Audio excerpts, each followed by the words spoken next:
नमस्कार, आप देख रहे हैं अमन संदेश में आपके साथ नफीसा खान। आज हरियाणा में बीजेपी के किले में सेंधमारी के बाद राहुल गांधी महाराष्ट्र पहुंचे और महाराष्ट्र पहुंचकर अपनी पार्टी की कमान संभालते हुए राहुल गांधी ने बीजेपी की उस दुखती राख पर हाथ रख दिया, जिसके बाद बीजेपी महाराष्ट्र के अंदर भी चारों खाने चित होती दिखाई दे रही। साथियों, राहुल गांधी जैसे ही महाराष्ट्र के दौरे पर पहुंचे तो पीछे पीछे नरेंद्र मोदी भी पहुंच गए और आज विधानसभा चुनाव महाराष्ट्र का आगाज ही कुछ ऐसे हुआ जिसमें माना जा रहा है कि अब राहुल वर्सेस मोदी ही देखने को मिलेगा। एक तरफ जहां राहुल गांधी ने नए मुद्दों के साथ महाराष्ट्र की जनता के मुद्दों को छेड़ते हुए छत्रपति शिवाजी महाराज की विचारधारा को संविधान से जोड़ते हुए बीजेपी पर प्रहार किया, तो वहीं नरेंद्र मोदी जी ने पूजा पाठ करते हुए आज शुरुआत की। आज महाराष्ट्र की राजनीति में क्या कुछ हुआ उसकी जानकारी मैं आपको दूंगी कि कैसे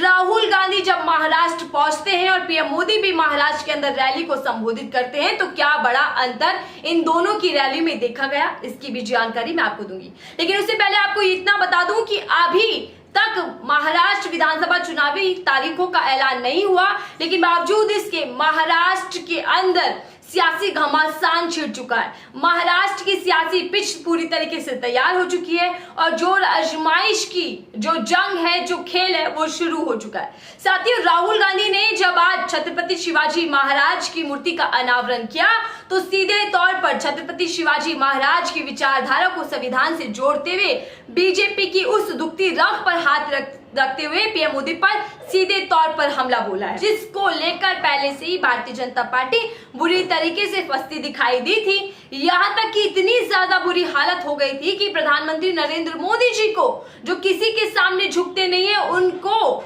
महाराष्ट्र की जनता के सामने हाथ जोड़कर शीश झुकाकर माफी मांगनी पड़ गई थी। उसी मुद्दे पर शुरुआत करते हुए आज राहुल गांधी ने विधानसभा चुनाव का आगाज कर दिया। पीएम मोदी पर हमला करते हुए राहुल गांधी ने कहा कि जो संविधान को नष्ट करके शिवाजी महाराज के सामने झुकते हैं उसका कोई फायदा नहीं है। यानी कि एक तरफ तो बीजेपी पार्टी ये मंशा रखती है, नियत रखती है कि वो संविधान को खत्म करना चाहती है, लोकतंत्र को कमजोर करना चाहती है। दूसरी तरफ छत्रपति शिवाजी महाराज के सामने झुककर ये संदेश देना चाहती है कि महाराष्ट्र के अंदर हम उनका सम्मान करते हैं। लेकिन ये दांव तब उल्टा पड़ जाता है जब राहुल गांधी ने बड़ी होशियारी के साथ, बड़ी राजनीतिक दावपेच के साथ संविधान और छत्रपति शिवाजी महाराज की विचारधारा को एक दूसरे से जोड़ दिया है। राहुल गांधी कह रहे हैं कि छत्रपति शिवाजी महाराज की जो विचारधारा थी वो समानता की थी, बराबरी की थी और संविधान की रक्षा की थी,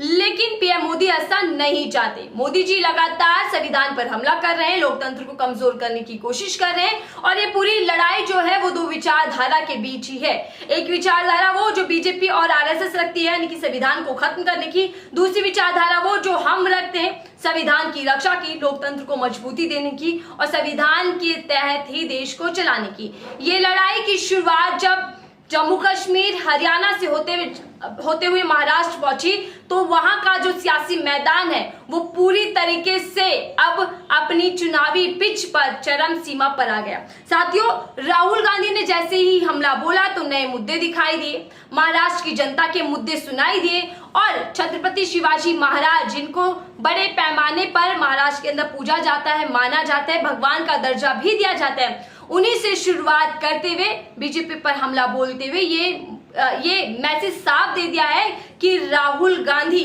पूरे आत्मविश्वास से भरे हुए। राहुल गांधी इतने ज्यादा कॉन्फिडेंस में है कि जो लगातार वो कहते रहे हैं कि हमने नरेंद्र मोदी जी का कॉन्फिडेंस तोड़ दिया है, वो आज देखने को और सुनने को मिला। जहां एक और राहुल गांधी पूरे कॉन्फिडेंस के साथ ये कह रहे हैं कि कैसे जो मोदी सरकार है वो केवल और केवल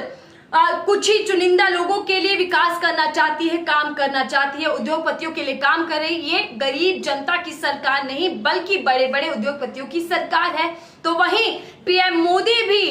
कांग्रेस पार्टी पर हमला करते दिखाई दी। लेकिन फर्क इतना है साथियों कि राहुल गांधी जहां जनता के मुद्दों को उठा रहे हैं, उन मुद्दों को लेकर सरकार को घेरने का काम कर रहे हैं जिन मुद्दों से सरकार से जनता परेशान है। तो वहीं पीएम मोदी उन मुद्दों पर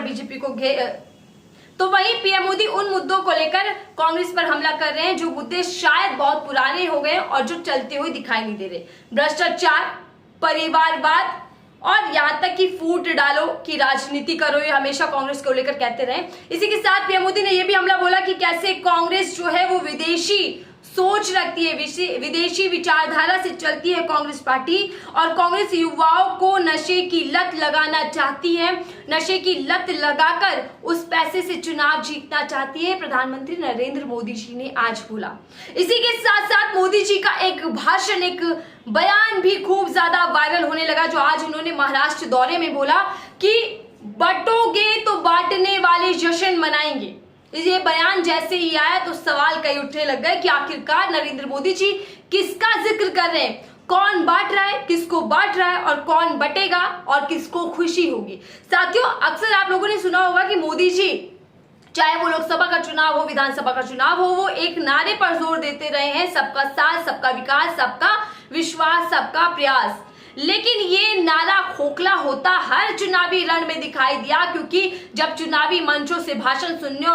को मिले तो यही मिले कि कैसे भगवान के नाम पर राजनीति हुई, कैसे हिंदू मुसलमान के मामले को हवा दी गई और कैसे मोदी जी के जो बाकी मुख्यमंत्री हैं उन्होंने सीधे तौर पर मदरसे मस्जिद का जिक्र करते हुए अपने भाषण दिए। और अब पीएम मोदी ने भी आज जब ये कहा कि बंटोगे तो बांटने वाले खुश होंगे, तो अब मोदी जी के इस भाषण पर भी सवाल उठने लगे कि आखिर मोदी जी बांटना किसको चाहते हैं, आखिर कैसी राजनीति मोदी जी महाराष्ट्र में करना चाहते हैं, कि क्या वो लोकसभा चुनाव जिसके तर्ज पर हुआ, जिन मुद्दों पर हुआ, उसी मुद्दों के तर्ज पर विधानसभा चुनावों को जीतना चाहते हैं मोदी जी की हिंदू मुसलमान की राजनीति को हवा मिले और कहीं ना कहीं भगवान के सहारे, भगवान के आसरे महाराष्ट्र जीतना चाहते हैं मोदी जी। ये सवाल इसलिए उठा क्योंकि शुरुआत मोदी जी ने आज पूजा पाठ से की, तो वही राहुल गांधी ने संविधान से की। बहरहाल इस खबर को लेकर आपकी राय क्या साझा कीजिएगा, बताइएगा कि आज महाराष्ट्र के पहले चुनावी आगाज में कौन किस पर भारी दिखाई दिया, कौन ज्यादा आगे निकलता दिखाई दिया, किसने